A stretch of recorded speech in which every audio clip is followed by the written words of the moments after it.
Good afternoon. Fellow Kenyans, 30 days ago, actually on July 27th, 2020, I did promise once again to appraise and where necessary to escalate or to de-escalate the steps taken so far to contain this COVID-19 pandemic. I promised to do so because most of the steps that we took were conditional. Whether they worked or not depended on how we responded to them individually and collectively as a nation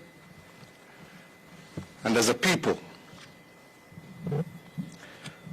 Well, today I'm happy to note that the majority of Kenyans have exercised a reasonable level of pandemic and civic responsibility in observing the COVID-19 protocols. They have embraced the fact that it is not enough for government to upscale its efforts if citizens also do not upscale their engagement as well. They understood that indeed a challenge like COVID-19 requires citizens to partner with their governments in finding solutions to contain such a challenge. And because of taking this challenge seriously, and more importantly partnering with government, infections have gotten to a manageable level. In fact, we are reporting more recoveries in some instances than infections. Hotspots like Mombasa and Nairobi have begun to stabilize. Our health experts have indicated that levels of the positivity rate countrywide have fallen from a high of 13% in June to 8% in August. This is very encouraging, and it means that if we keep our civic responsibilities high, we have a chance to reach the 5% positivity rate recommended by the World Health Organization for a total reopening of our economy and country.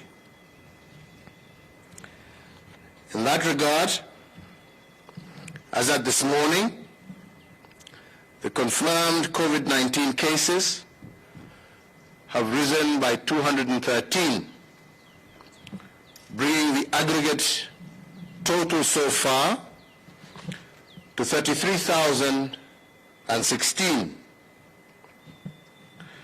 We mourn the 5 lives lost over the last 24 hours, as we indeed mourn the lives of all those who have passed on as a result of this pandemic.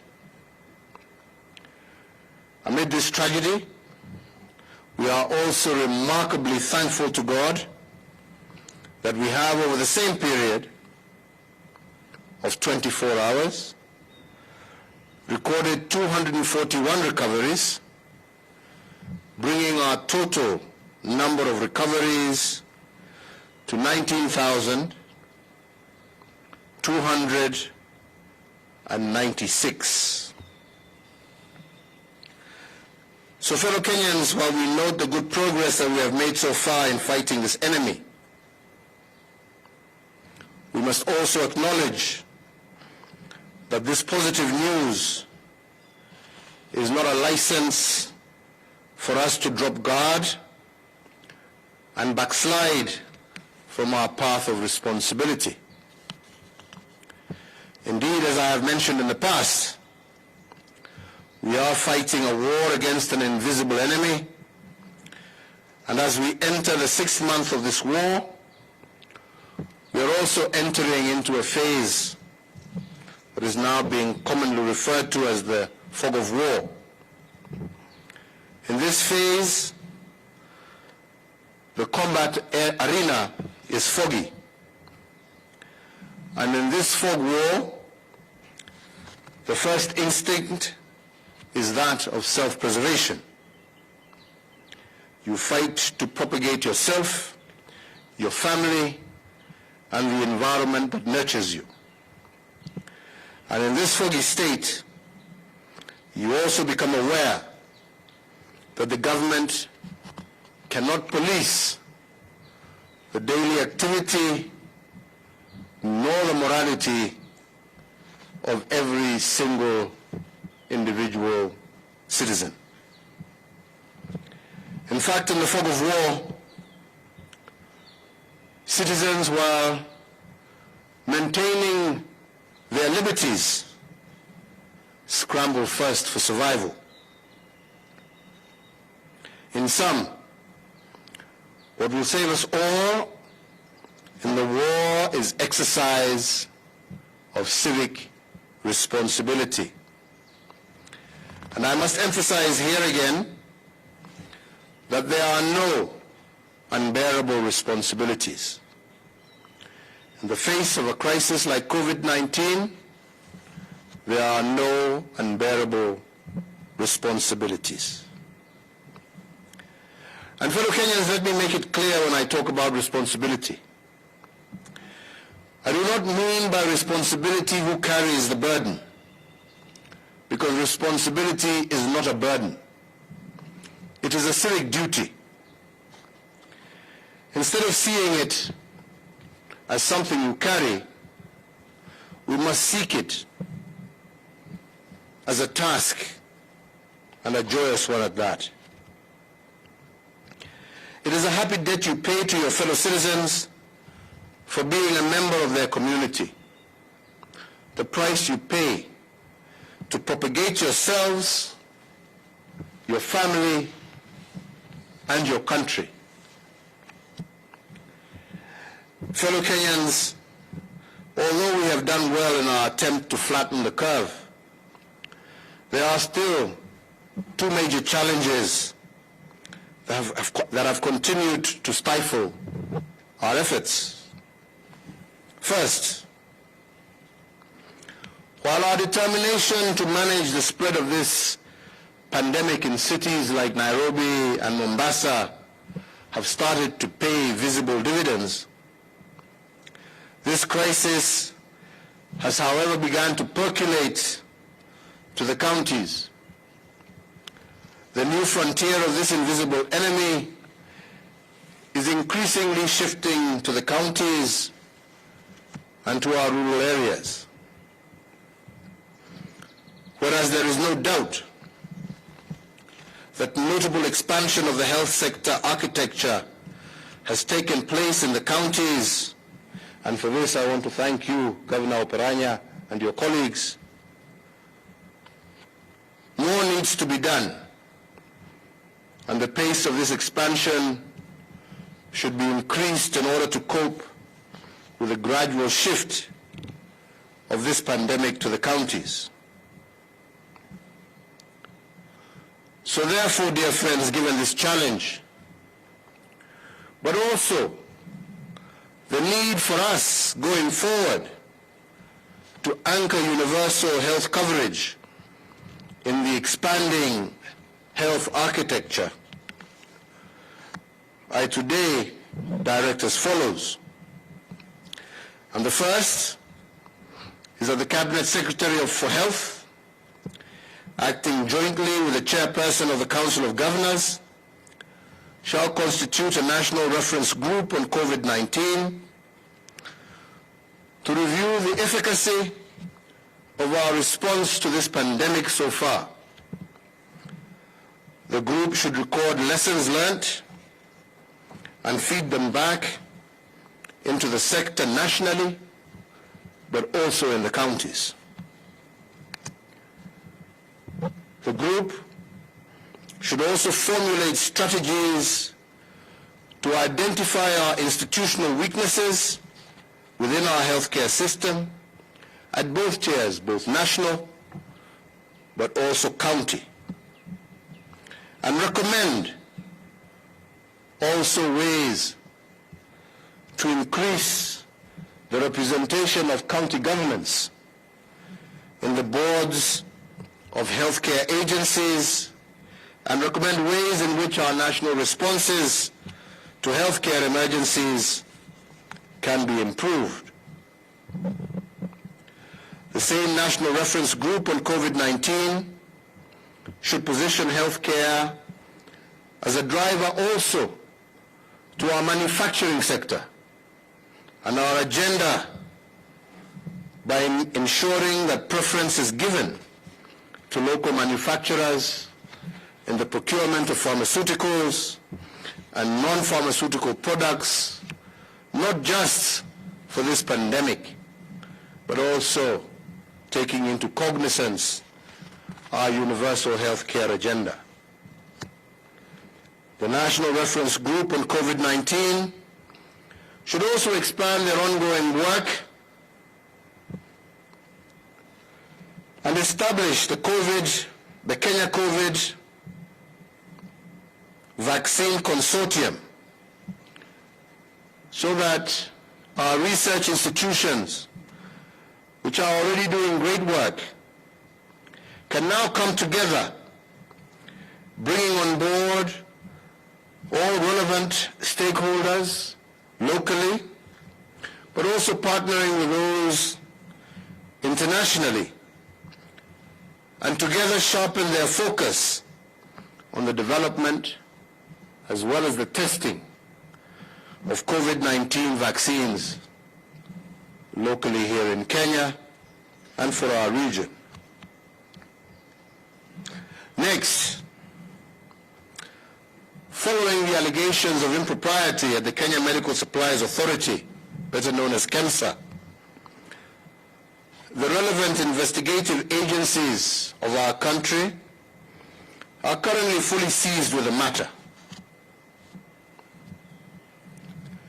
However, given the compelling public interest on the matter, the relevant agencies should expedite their ongoing investigations and conclude the same within 21 days from the date hereof. Fellow Kenyans, in line with my stated public policy on zero tolerance to corruption, I want to once again reiterate that all persons found to be prima facie culpable as a result of those ongoing investigations should be brought to book, notwithstanding their public office or their political, and for that matter, their social status. Fellow Kenyans, the pandemic before us poses an individual crisis. It poses a health crisis, but it also poses an economic crisis. If the cure for this crisis is civic responsibility, and indeed, I do believe we have and are doing well in that area, there are some good returns as well from our economic sector. While this pandemic continues to present us with various unprecedented challenges, we must also always remember that Kenya is a work in progress. And that is why, even as we face the challenges before us, we must also celebrate the good returns, even as we continue to battle the challenges before us. Since March of this year, I have given 10 addresses over the COVID-19 pandemic, and today marks the 11th one. And in the 10 addresses, I have made certain directives to cushion our economy and enhance the purchasing power of our people. The most notable one is the tax cuts that we announced at the very beginning of the pandemic in March of 2020. Those tax cuts have put a total of 47.8 billion shillings in the pockets of Kenyans. This, added to the additional 14 billion shillings of VAT refunds that I directed in the same month of March. We have in addition ensured that tens of thousands of Kenyans in need have also had access to direct intervention through weekly cash transfers to them and their families to ensure that the most vulnerable in our society are able to overcome and withstand this crisis. Added to this, we have the hundreds of thousands of Kenyans currently engaged in our kazi mtaani. Again, engaging and meaningfully engaging our young people in civic duty and responsibility across the length and breadth of our country. Indeed, reviewing the results today, I must admit that we have done much better than we expected. For instance, even under COVID, our economy is growing at 4.6% compared to 5.5% at the same time last year. When we look at our inflation numbers, they are lower today, standing at 4.4% compared to 6.3% during the same period last year. The current economic indicators, without doubt, are lower, but definitely far better than we ever anticipated. But the inspiring success amongst us, more than the numbers I'm quoting, have been those who have used the COVID crisis to reimagine their conditions.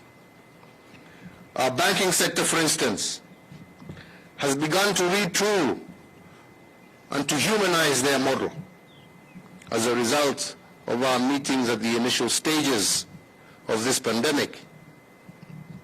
And instead of focusing on profits alone, they are re-engineering their model to focus more on their customers. Government institutions, for example, the Kenya Revenue Authority, have also remodeled their approach.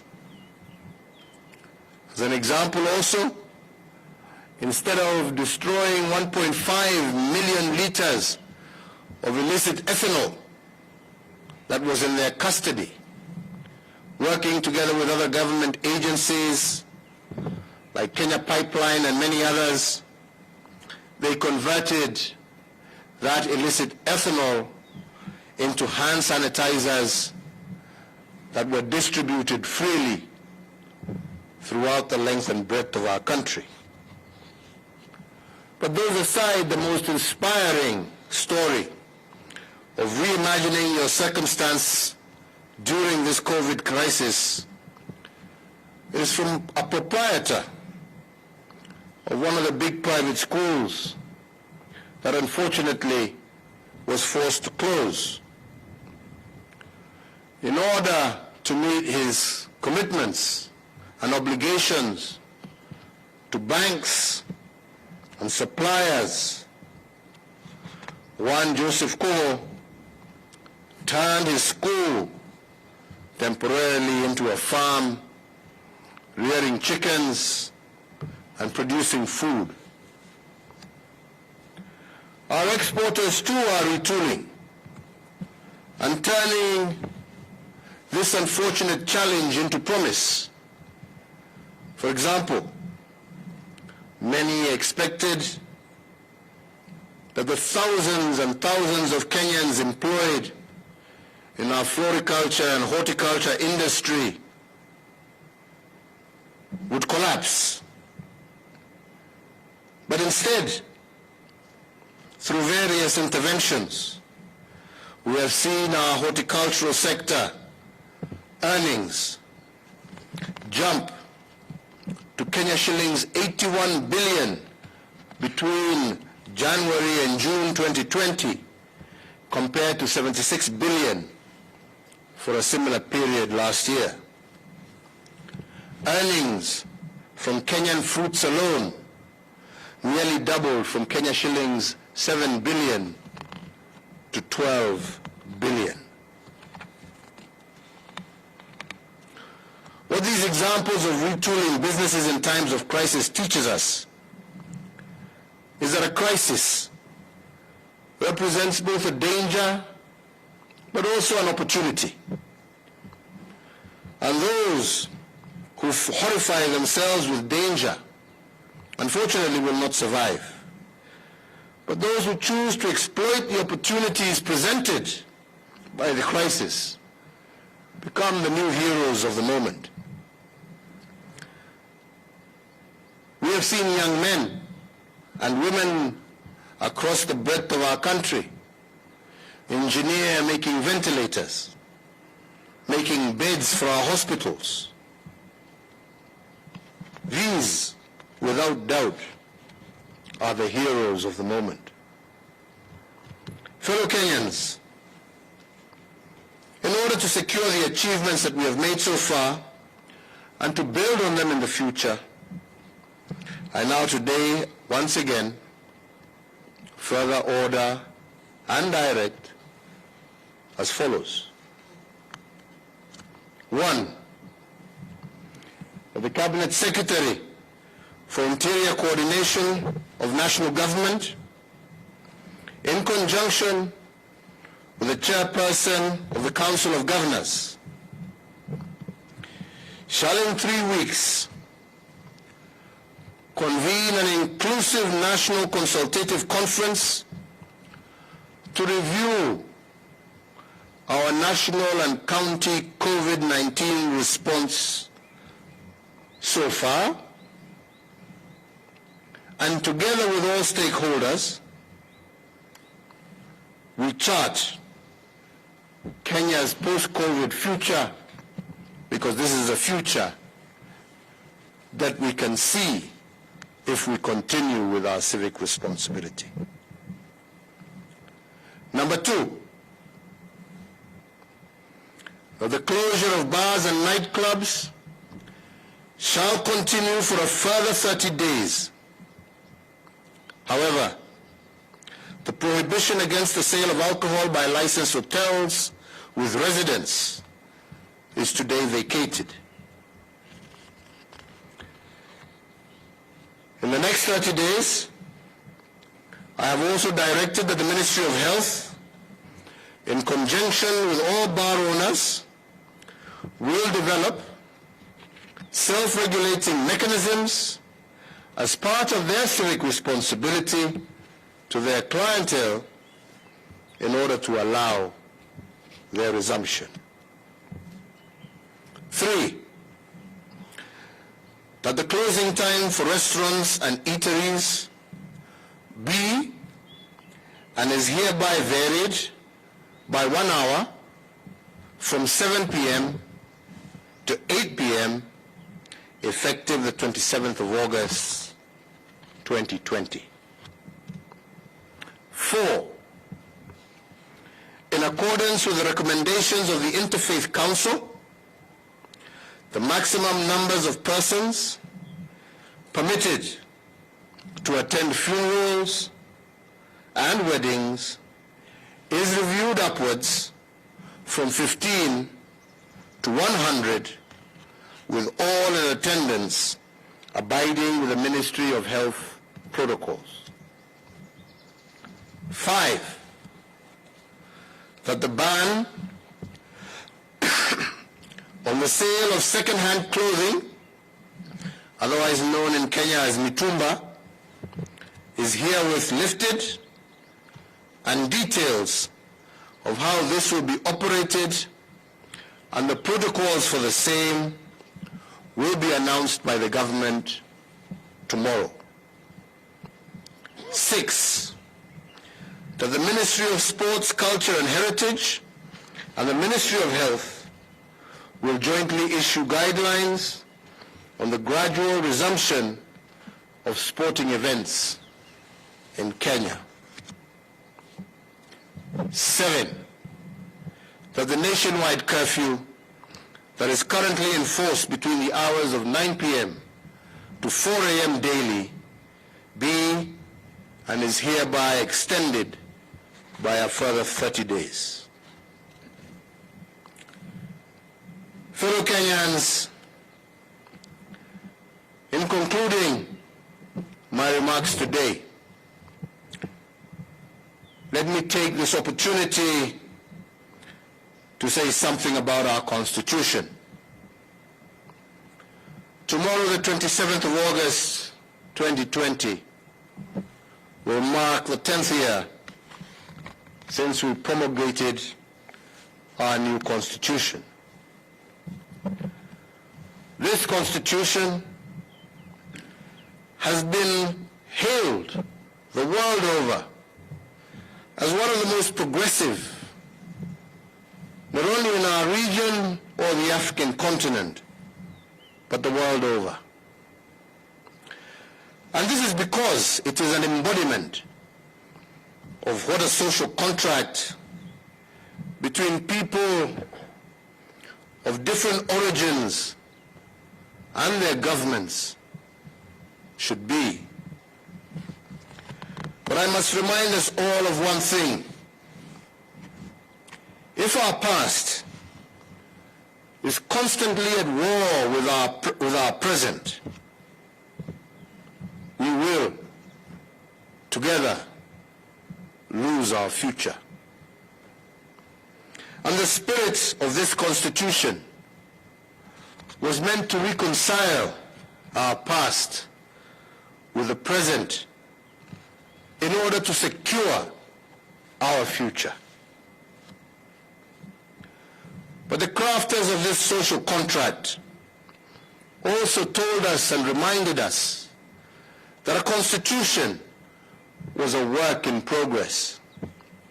And as such, we were made to adopt it with a promise that in the future we will make it better. 10 years later, the moment to improve on it, I believe, is now. And as I said in my Madaraka Day speech, we must not, as a people, succumb to the paralysis of constitutional rigidity. We must treat a constitution as a living being, as a living document that must constantly adjust to our emerging realities. In our past, all our constitutions have been what we may call ceasefire documents, agreements created to either dodge confrontation or avoid civil conflict. And indeed, if you do a textual reading of these constitutions, they represent a constant argument between the past and the present. And that is why I call them ceasefire documents. But 10 years after one of the most progressive constitutions, I believe the moment calls on us to do better. Instead of a ceasefire document, that enforces a zero-sum game in which winner takes all and loser is expected to accept. The moment calls us to a new time. The moment calls us to create a constitutional order that will long endure and survive and not be a conflict-stopping constitution, but rather a future-building document. And on this, I want to emphasize to all of us that we must not go down a path of populism today, but let us choose a bold path, a path that will assure each and every Kenyan, regardless of where they come from, their social background, their ethnic background, their religious background, assure every Kenyan of sustained peace, security, and shared economic responsibility. Finally, fellow Kenyans, if we view our health crisis indeed first and foremost as a health crisis, but also switch our view and ask ourselves that this can also be looked at not just as a danger, but an opportunity, I do believe that we can completely rearrange our country. And we have seen it in the various new ways even we as government are reorganizing ourselves, in the manner in which this crisis has forced us to focus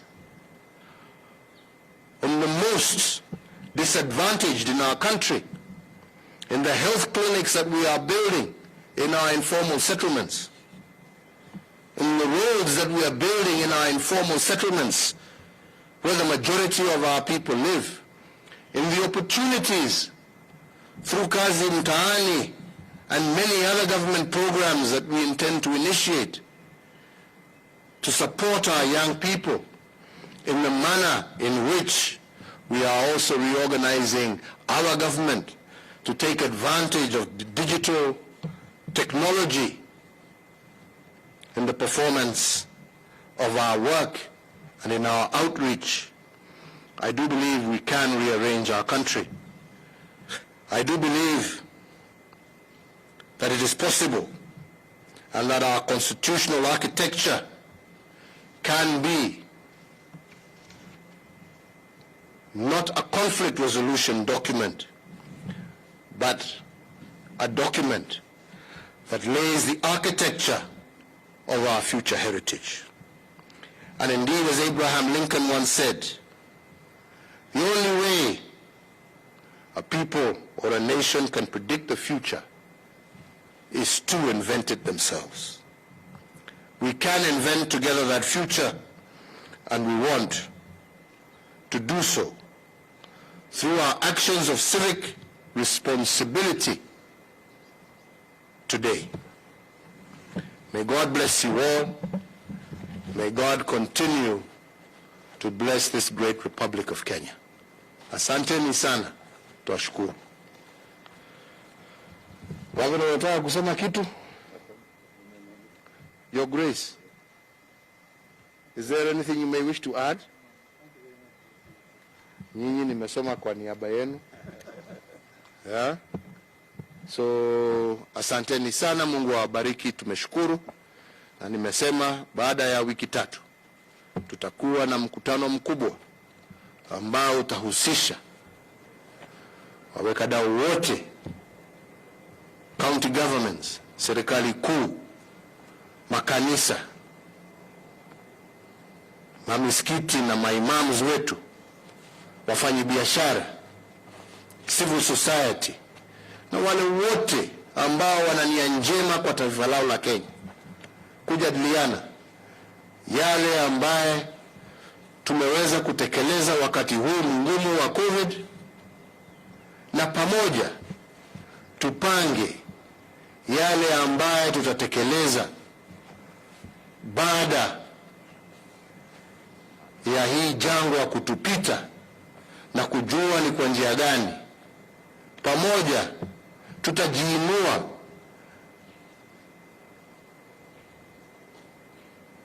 na tusongeshe taifa letu mbele. Na hiyo ndiyo jukumu letu. Na mimi nasema kwa wote, serikali yangu na msimamo wake uko, na sitabanduka ama kupinduka. Tumesema njia ya kuhakikisha ya kwamba tumeunda nchi ambaye itastahimili miaka na miaka na miaka baada sisi wengine kuwa tumewacha dunia hii, ni kuhakikisha ya kwamba tutatenda yale yote ambaye ni ya haki. Na hayo haitafanywa kwa maneno duni ya siasa ya kujijenga leo, yatatendwa na vitendo. Vitendo vya serikali zote mbili, serikali kuu na serikali zetu za mashinani, yale ambayo yatatendwa na viongozi wetu wa makanisa, yale ambayo yatatendwa na wakulima wetu. Maneno matupu haijengi taifa. Vitendo ndivyo vitaamua Kenya ya kesho itakuwaje. Wakenya tushirikiane, tupendane, tushikane, tuache chuki, tuache kutumia siasa kama mpira wapata nipotee. Tunataka sisi wote tupate. Tunataka sisi zote tuishi kwa amani. Tunataka sisi zote tuishi kwa umoja. Tukipigana na ufisadi, tupigane na ufisadi, na tupigane kwa njia haki. Na tukifanya hivyo, matokeo ya yale ambayo tutafanya kwa vitendo vyetu ndivyo vitahakikisha ya kwamba tuko na nchi ambayo sio sisi ambao tuko leo, lakini hata vizazi vijavyo vitasherehekea kusema ya kwamba tuliwaachia msingi wa taifa ya furaha na busara. Mungu awabariki na Mungu aendelee kuilinda taifa letu la Kenya. Asante sana.